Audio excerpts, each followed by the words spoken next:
The movie begins with a college student named Margot, who works part-time at a movie theater in the evenings. One day, during her usual shift, she meets an older guy named Robert, whom she finds attractive. She quickly develops a crush on him and tries to strike up a conversation about movies, but Robert doesn't seem interested and ignores her as he heads into the theater. Later, while Margot is returning home at night, she fears someone might attack her, so she updates her best friend, Taylor, about her location. Upon reaching her dorm room, she suddenly comes across a dog outside who seems to be abandoned. Margot realizes that it's going to rain soon, so she decides to take the dog with her. But as they head inside, her landlady spots them and reminds her that pets are prohibited here, so she reluctantly sends the dog back outside into the rain. The following evening, Robert arrives to see the movie again, and Margot attempts to make small talk with him, but he again doesn't respond properly. Later, in the theater, Margot stalks him, stares at him, and imagines herself sitting and conversing with him. After the movie ends, Robert exits the theater but soon has a change of heart and approaches Margot.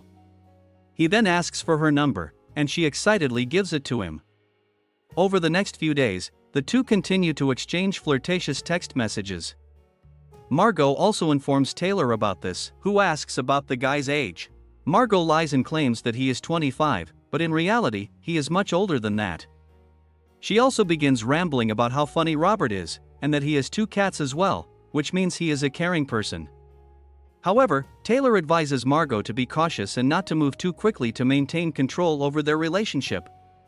One evening, Margot is working alone in the college laboratory when she begins texting Robert again.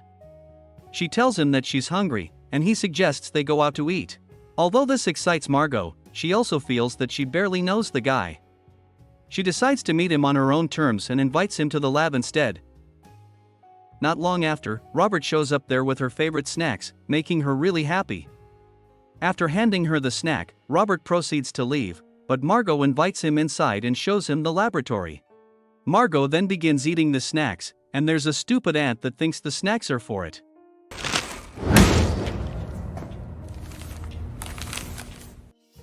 Robert then decides to check the storage room, while Margot decides to text Taylor that Robert is here and jokes about him possibly being a serial killer.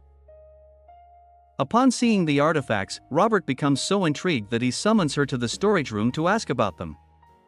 Margot complies and starts talking about the artifacts when suddenly, the door shuts on its own.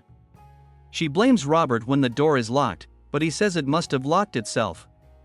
At this moment, Robert suddenly begins assaulting her in the storage room, but it turns out to be only Margot's imagination. Seeing her in distress, Robert also becomes scared and ends up breaking the door. This results in significant damage to some artifacts and destroys a whole ant colony. Shortly after, a teacher scolds Margot and explains how she cared for this colony for 17 long years, and Margot destroyed it in a moment. This leaves Margot deeply regretful, but she can do nothing more than apologize.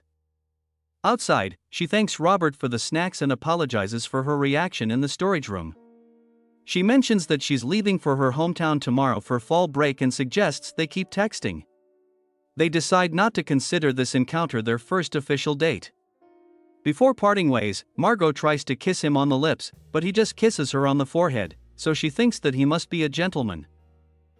The following day, Margot heads to her hometown to spend the vacation with her parents. During this time, she and Robert continue to exchange texts and flirt with each other. Her parents also notice her change in behavior and ask if she is dating someone. Margot then tells them everything about Robert and mentions that he is slightly older than her. Afterward, Margot's mother tells her daughter that it's still too early for her to get into serious relationships, especially since she doesn't really know Robert. One night, Margot decides to spice things up and sends a seductive picture to Robert, but he doesn't even reply to her, making her feel embarrassed. The next morning, Margot claims that she didn't mean to send that picture and apologizes. She leaves him lots of texts afterward, but he still doesn't reply, causing her to panic. While she is returning from her hometown, he finally texts her, explaining that he was busy at work. Margot then realizes that she doesn't even know his profession and imagines him working various sorts of jobs. After returning to campus, Margot tells Taylor everything, including how Robert has been avoiding her since she sent him that picture. Taylor scolds her for being so desperate and warns her to take control of the situation, but Margot replies that she really likes him and doesn't want to play games with him. Just then, Robert suddenly texts Margot and asks her out on a movie date. Despite her friend's warnings, she enthusiastically accepts his invitation. In the evening, Robert arrives to pick Margot up and they get in his car. But on the way, the door suddenly locks and she imagines herself being choked by Robert, which turns out to be her imagination again. Later, they end up watching Robert's favorite movie, which Margot finds boring. Margot watches enviously as couples romantically share popcorn from the same bucket and cuddle. Meanwhile, Robert is completely focused on watching the movie and doesn't notice Margot's attempts to get closer. After their awkward movie date, Robert decides to take her out for drinks. They go to a bar, where Margot tries to gain entry with her ID, but she is denied. At this moment, she finally admits to Robert that she is 20 years old, and he is mad because he assumed she was a little older. Margot then begins to cry, thinking he will end things with her, but Robert doesn't mind her age and gives her a passionate kiss instead. Despite her happiness, Margot is disappointed that a grown man can be such a bad kisser, and she quickly figures out that he must be inexperienced. Following this, the two drink some beers, and in the restroom, Margot calls her friend. Taylor realizes from Margot's voice that she's drunk and advises her to call a taxi immediately. But Margot has very different plans. She and Robert then decide to go to Robert's house. Upon reaching there, Margot begins looking for the cats he mentioned, but strangely doesn't see them anywhere. Her imagination suddenly starts running wild again. She thinks that Robert's house has a torture chamber where he will hold her captive. Taylor is also surprised that she went home with him. Shortly after, the two begin making out, but moments later, her alter ego asks her to stop this and leave the house. However, Margot claims that the guy is sweet because he kissed her forehead. When they are about to start, Margot realizes that she doesn't want to sleep with him, but it's too late now. She thinks that if she says no, it could trigger Robert to hurt her. Margot eventually becomes intimate with him, which is even worse than the kiss. She realizes that this is the worst decision she's ever made in life. After they're done, Margot realizes that this guy is not worth it, and she decides to leave. She then asks him how old he is, and Robert replies, 33.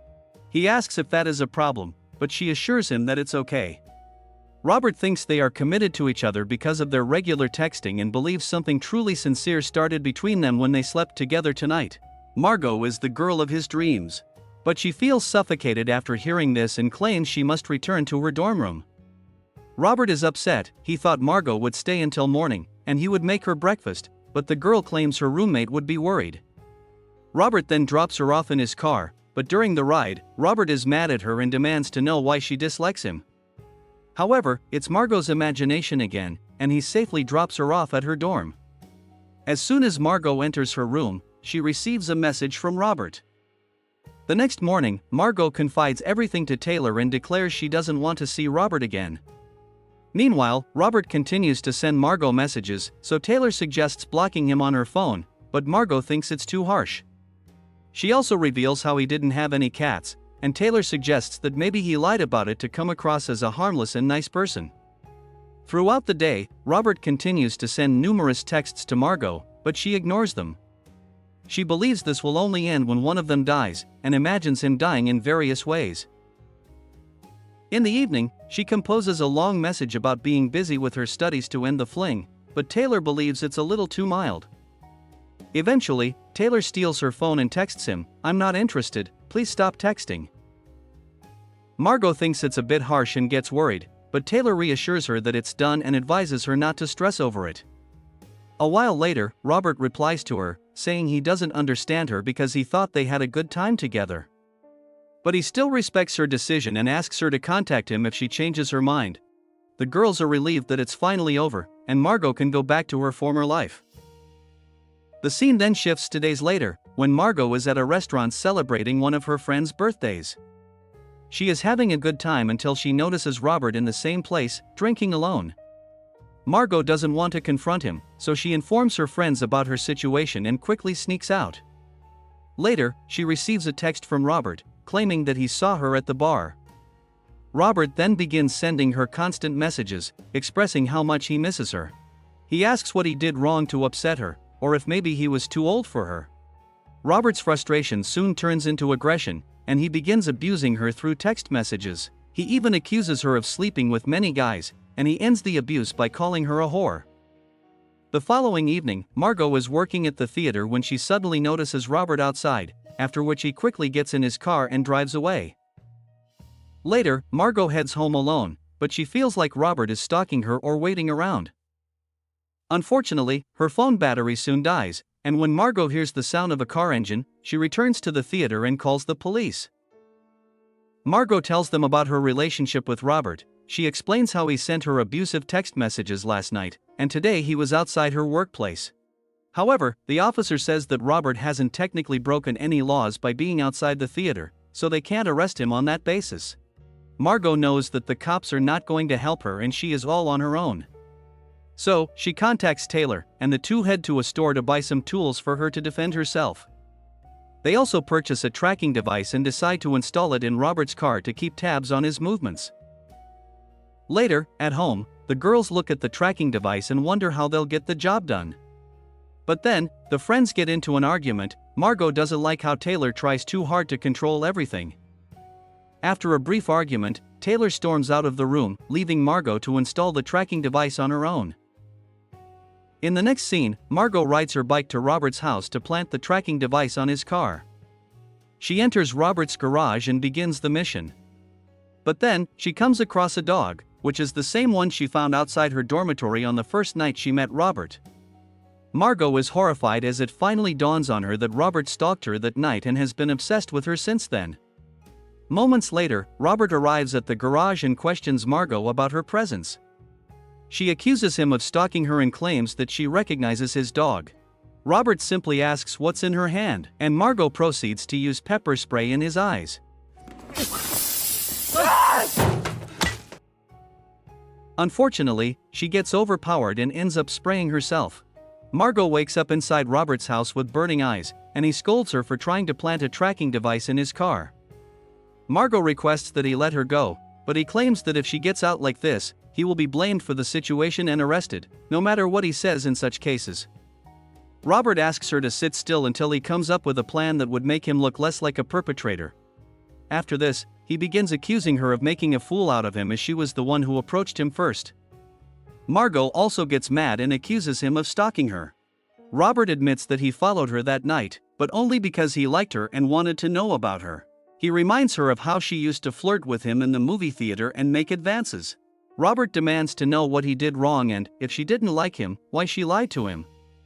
Margot replies that she liked him at first, but after that night, she realized that they were different people.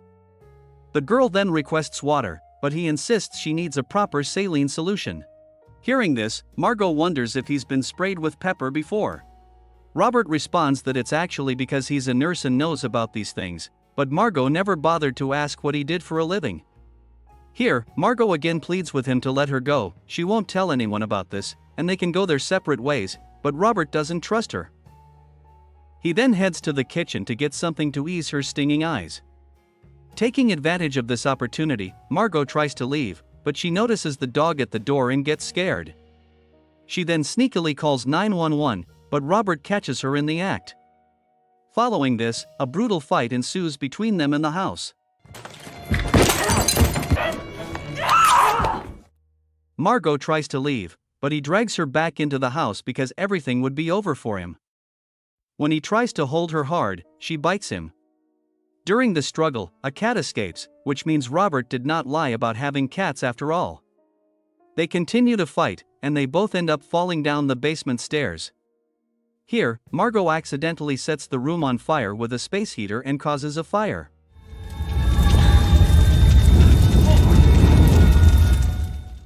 The fire has blocked the door, and the windows are all locked. Fortunately, Robert finds a safe spot, a drain chamber on the floor. He gets inside and asks Margot to come with him, but she refuses. However, she soon realizes it's the only way she can survive and reluctantly climbs into the crawl space with him. The rest of the house burns down, and the police soon arrive to extinguish the fire. Taylor also shows up, and after the firefighters have extinguished the flames, they tell her that they didn't find anyone in the house. Taylor asks them to check thoroughly. Fortunately, after a while, the cops announce that 2 people have been found unconscious in the crawl space, but still alive. Weeks later, a fully recovered Margot rides her bike past Robert's old house with Taylor. The two discuss that Robert has shifted to the coast after leaving his job at the hospital. It turns out she hasn't disclosed the events of that night to anyone, so Taylor tells her she wants to hear the full story one day. In the final scene, Margot is back working at the theater when an older customer strikes up a conversation with her. He appears interested in her and asks for her number, but before we see her response, the movie comes to an end. Thus, we reach the end of this film. Thanks for watching. You can like this video to support us. Don't forget to subscribe for more content. See you in the next video. Goodbye.